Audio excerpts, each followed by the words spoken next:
This is Bruce of ConvoCourses, and I'm doing a course right now, live, about the family of NIST 800 controls. I'm going to focus right now on IA controls, which is identification and authorization. This is an interpretation of these controls. One of the hardest things that you do in security compliance is to interpret these controls. It's really your whole job. Interpretation of the controls and determining if your organization is effectively meeting those controls.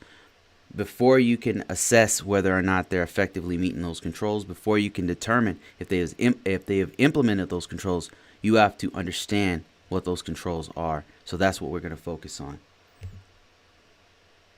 All right, let's look at this here. I prepared this a couple days ago, and this is focusing on what does an ISO, an Information System Security Officer, do with this particular control family.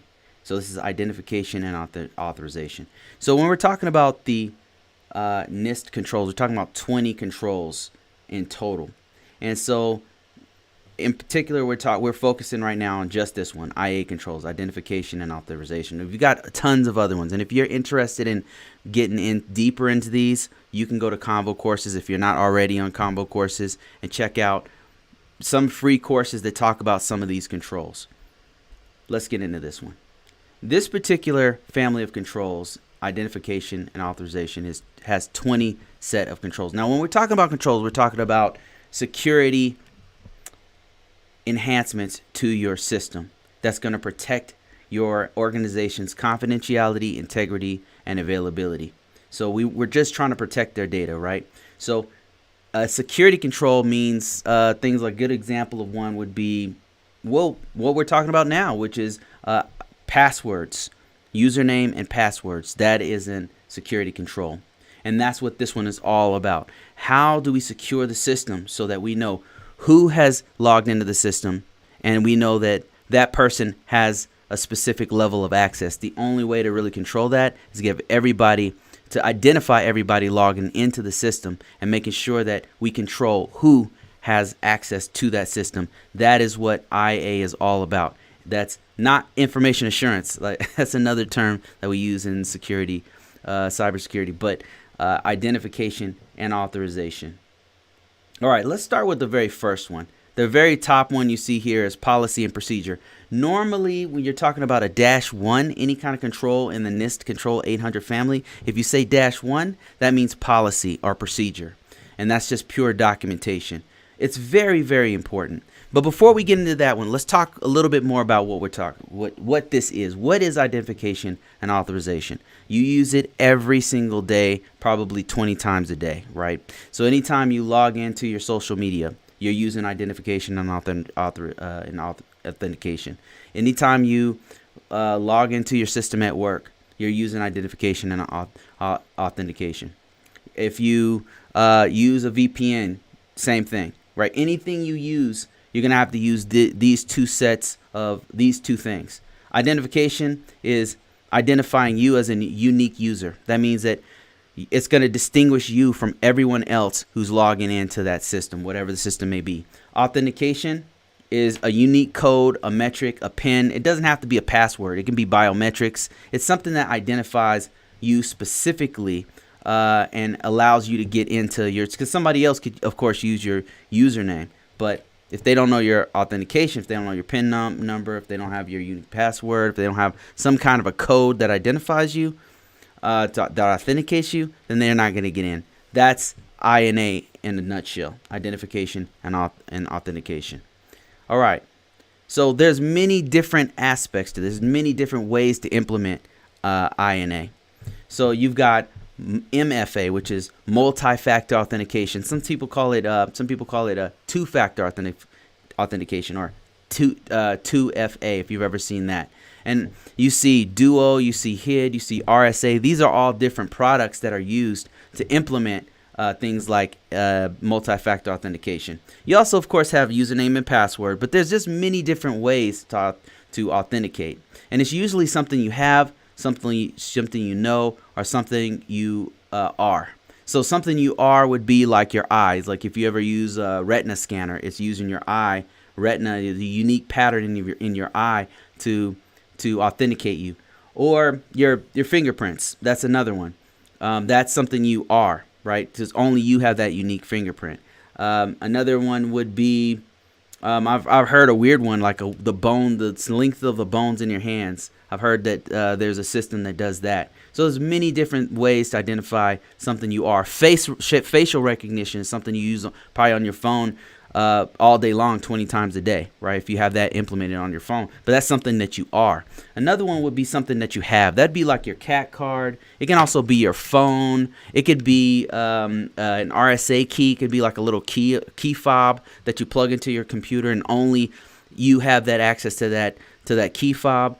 And then, of course, there's something that you know. That's your PIN number. That's your password. So it's something you are, something you have, or something you know, right? That's normally what authentication is. All right, let's get further into this. Let's talk about IA1, or policy and procedure. One of the first things that you do in any one of the security controls, and all the families have this, is a -1. And that's typically going to be your policy and procedure. The organization has to identify the rules of the road. So that means they need to dictate how it's going to be implemented throughout the organization. A policy is extremely important. If the organization does not have a policy, if nothing is written down, then you could say that they really have not effectively implemented security, because they're kind of just randomly doing things and nothing's written down. Because think about it. So if the system is run by 15 different user administrators and nobody's written anything down, a whole nother group of people come, they don't have no continuity. They have no idea what to do, right? So that's where documentation comes in. It is extremely important to have documentation, to establish baselines, to make sure you have a security posture. You can't have a security posture without documenting all the things that are in your environment. In this case, we're talking about what do we do as an organization to have identification and identification and authentication. What are we doing? Are we only exclusively using passwords? If so, how long are the passwords? Or maybe we're saying, no, we're not using passwords. Nobody's allowed to use passwords. We have to use a combination of multi-factor authentication. We have to use the RSA keys. We have to use our phone, and you have to use a PIN number, right? It's a combination of different things, but you have to identify that in your documentation, in your policy. Now, there's specific things that you have to have in your policy that we're going to talk about. I'm going to show you an actual policy and then show you a template. Now, this will be downloadable if you go to ConvoCourses.com, or if you happen to be in ConvoCourses.com, you can download that, use it. You can use it however you choose to use it, right? With your organization. It's free. You could just go ahead, and a lot of organizations do that, by the way. They'll get something from a federal site or from a company or something who gives it out for free, or somebody like me, download it, and then they'll just change it to fit their needs, right? So that'll be downloadable, and I've got tons of other downloadables that you can use on ConvoCourses.com. And by the way, it's free to sign up. So, or unless you happen to be there, go ahead and check out the library of things that you can download. Okay, so you've got a guide that's going to walk you through all of the information assurance, identification and authentication controls. That's really what a policy does. It says, here's how we're implementing all of these controls. And it does it at a very high level, right? That's what distinguishes the policy from the procedures. Procedures is kind of like a how-to, like a guide of how you actually implement it, and a guide to how users use that particular technology. So that's the difference between a policy and a procedure. Procedure is in the weeds, like it's what you do with one specific system, by the way. But a policy is overarching, like it has to be broad because it's covering many different systems. Now, let's get a little further into this. When you're talking about a policy, this is kind of how it looks. It's going to have a purpose.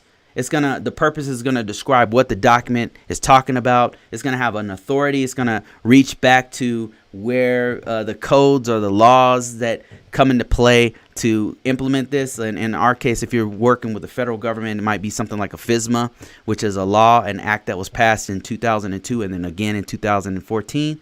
Applicability. Who does this apply to? Right, that's kind of, see how overarching a policy is. It's kind of it's an overview, right? You haven't even gotten to the guts of this thing yet before you get to the policy. The policy is then talking about how do we as an organization implement identification and authorization and authentication. I keep saying authorization, but I mean authentication. So how do we do it? How do we do it locally? How do we do it over the network? How do we do it if we have separate systems? They're normally very high level, right?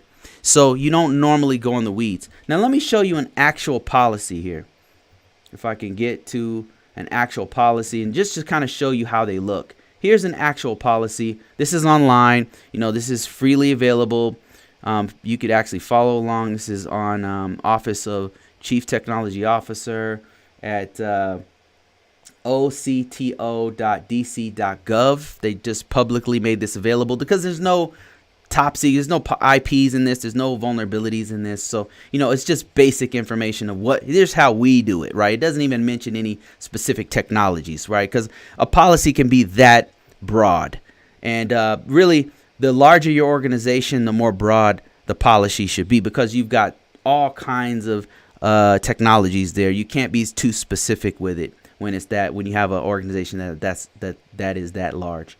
So the purpose, they're describing the actual purpose of authentication and identification and authentication. So the purpose is this is used for devices accessing the DC governments, and they're describing that as districts throughout the documentation. And it's kind of a little bit of like lawyer speak. It kind of feels like lawyer speak sometimes when you're dealing with policies. You might even have your lawyers look at it to make sure that it's robust and is covering everything. A policy is a very good CYA for an organization. It's very important to have. If you happen to be an information assurance officer, it's something that if they don't have, let me tell you something. If your organization does not have a policy on some of the main features, security features of the organization, that's a red flag, right? You need to document that and tell them in an email, send it to your boss or whoever, because they really need to get that done, right? Things like identification and authentication is very important. They need to document that, even if it's kind of vague. Even if they say something like, yea, verily, everyone will use multi-factor authentication. No one will use username and passwords, right? They say something like that, right? But then they have to implement it, which we'll get to in a second. So authorization, this is, like I said, this is talking about the laws. Like what law is fueling us to do this? Because policy is based off of law, right? So it goes like this. You have your laws here, right? Laws come from your industry standards.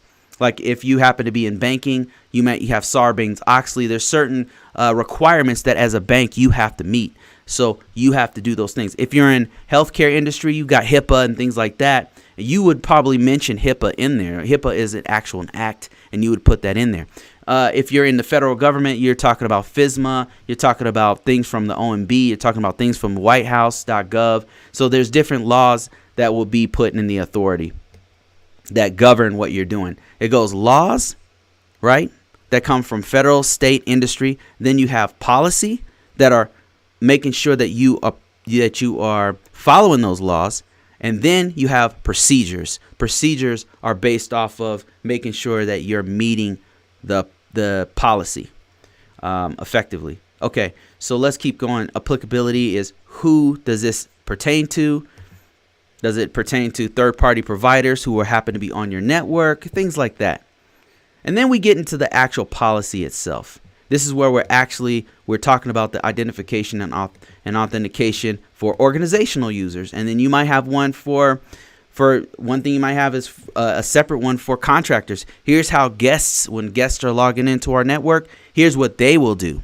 Here's how we make sure that the guest account only lasts 30 days. You might want to put stuff like that in there in a policy, or you could just keep it very high level and then put that in a different document. You could put that in a procedure. It depends on how you want to do it. Another thing organizations will do with the INA is they won't have a separate INA policy. They'll have this wrapped up into overarching policy, and they'll usually call it something like an information security policy or something to that effect, a cybersecurity policy, something and like that. And then it'll cover all the main things. It'll cover how they do logging. It'll cover how they do INA and all the other security the major security controls. Right. So one of the things that you do that I've seen done in my experience is having the policy cover each one of the main INA controls, the main identification and authentication controls, and then that way you're covered. Right. So that's one of the things that you would do. And it seems like they're doing that. Look at this. Like authentication feedback. That's one of the controls. That's like IA5 or something like that. I think IA4 or IA5, something like that. But we'll cover that one maybe tomorrow or in a couple few days, and I'll show you that one. But this is hitting each one of the controls. Yeah. So I see cryptographic module. I see authentication management. The upper one should be identification management. Yep, there it is right there. So they're hitting each one of the controls at a high level, saying, hey, we do it, and here's how we do it. We do this one, and this is how we do it. That's normally what a really decent policy would have. Now let me show you something else. Here's a template for a policy. There's many different types of policies, different forms that a policy can take. What I mean is you can have a policy in a database where you can just go ahead and generate it, right? But the main thing that you want to have with a policy is not only should it describe what the organization is doing to implement the controls on a broad and be broad enough to cover all the devices and all the different people in the organization, whether they be contractors or users or actual employees or HR department or testers or whoever, right? It's going to cover everything. So it has to be broad. It has to have that like lawyer speak where it's broad enough to cover all the different technologies and the different information and all that kind of stuff. So that's the one thing. It has to be broad. Another thing is it has to be signed off, dated and signed off by the organization heads, the heads of department, the CIO, the CEO, the general, the colonel, whoever, right? Whoever is the head of agency, they're the ones who have to sign off on it. That's not you, the cybersecurity person who does all this and then signs it, right? No, this is the organization as a whole who not only documents the policy. I mean, you might help with it. You might even draft it. And then the thing is, it has to be signed off by somebody at a higher level. It has to go through 4 or 5 different levels of people, because this policy is being done on behalf of the entire organization. That's something that you really got to keep in mind. It's not you who's doing it, right? It's the organization who has to take this on. Even if they have you write the thing so I've written these things from scratch. I've written policies from scratch. But it's not me who's going to be the person endorsing it. I'm just writing it for them because I know what to put in there. I know all the controls that need to be put in there, and then I'll send it up to my boss, who will be typically an information system security manager, and then that guy he looks at it or she looks at it and says, okay, this is good, but can we add these other controls? Right? They'll put their spin on it or whatever, and then it'll go to the next level. Right? It'll make its way all the way up to like a CIO or a senior security person, and then they're the final say-so on it, or the CEO is the final say-so on it. Or you can have the authorization officer, who's like the head of agency. They sign off on it, and they say, yep, this is good. This policy is going to represent everything we do. And then you send that thing out to whoever needs to see it. And then finally, every year, usually they're updated annually. Every year you go through it again. You say, okay, it's still good. Nothing has really changed. Let's go ahead and update this thing. You update the dates on it. If there's anything that needs to be changed, you'll change it, and then send it on and do the whole thing again. And that's something that you do as a part of continuous monitoring, by the way. All right, let's see if there's anything else we need to say about policies. That policy is going to be available for download, by the way, once I get this video up on the site, ConvoCourses.com, if you're interested in getting a little bit more information on this. So we've covered policy and procedure. If you want to know more about this, you can go to the NIST.gov. Go to Google, type in NIST.gov, 853 controls, and then you'll see what I'm seeing here. This is the NIST Risk Management Framework. Now, what's really interesting about the NIST Risk Management Framework is it breaks down everything as an organization needs to have in their policy. That template pretty much covers all this stuff: the purpose, the the roles, the scope, the responsibilities. All that stuff is in that template that I showed you. And this is covering everything, saying, hey, make sure that you've addressed the purpose, the scope, the roles, blah, blah, blah. But what's really interesting, if you know this standard, if you know the NIST 800, NIST 853 controls, you're going to be very familiar with things like PCI compliance. You're going to be because you're going to know this right here walks you through the best security practices. That's why a lot of security control officers, a lot of security control assessors, a lot of people who know these frameworks, they know the security best practices because they have to look at this stuff a lot, right? This covers the security best practices. All right, let's keep going with this and talk a little bit about the process. We talked about the policy. Now I want to show you what the process procedures look like. So process, these documents are a reflection of what's in the policy. The policy is in a reflection of the laws. The laws are federal. The laws can be state. The laws can be your industry, whatever industry you happen to be in. If you're in healthcare, you're talking HIPAA. If you're in the banking, the financial sector, you might be doing Sarbanes-Oxley or something like that. If you're in, if you're a retail and you have a bunch of PCI card readers, like if you go to Target, you go to Walmart or whatever, you do this every day. So Target and Walmart and all these guys, they actually have security compliance. Not necessarily the NIST, but they have something called PCI. That's one of the compliance things that they have to do, by the way. PCI compliance, which is making sure that all the data, when you put your card, when you swipe your card, that data is protected. The data that's on the card for the transaction is protected, right? So anyway, yeah, there's processes and there's procedures. Procedures come from the policy. Policy comes from the laws. And I just want to show you an example of a procedure so it's not a mystery to you. So here is a procedure, right? So this is talking about Cisco AAA authentication login procedures. But you could also have one for Red Hat authentication procedures. Let's just take a look at what these might look like. And it looks like what you might expect. It's coming directly from Cisco. This is how some organizations will do it. They'll just take it directly from Cisco. If you happen to have a Cisco system that people need to log into, right, you still need identification and authentication to get into that system. So you got to follow the vendor's recommended procedures. Now, typically what happens is an organization, they'll write their own. Because they want to cut to the chase. They want to cut out all of this, see all this stuff all this yes and no, this documentation. They don't want all this stuff here. They want to get straight to the point. So what they'll do is they'll copy and paste some of this stuff and put it in their own standard document, right? And they won't keep all this stuff, right? They won't keep it. Like a good system administrator or a network administrator, in this case, because it's a Cisco device, who's worth their salt, they could probably write this from scratch off the top of their head because they log into it every day, right? I mean, they might come back and refer to this thing, but they can write this from scratch off the top of their head because they know the commands, right? So they know the command to create a username, for example, and to make it a 15-character password, which is what this is doing right here, I believe, if I remember right. It's been a while since I messed with Cisco devices. But setting up TACACS devices, right? So a procedure means there's many kinds of procedures, okay? So there's procedures to set the technology up, and you need to have that in place.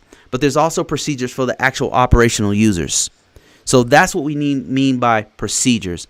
IA-1 is talking about policy and procedures and making sure that your organization has those policies and procedures in place. Now, best believe if you don't have those in place and they're not effective, right, they're not thorough, that when you have an assessment from a third-party organization, they're going to see that. They're like, do you have any login procedures? That may be something that they look at. If you don't have those documents especially your policy, if you don't have those policies updated and signed off by the appropriate entities in your organization, that will be something that they'll ding you on.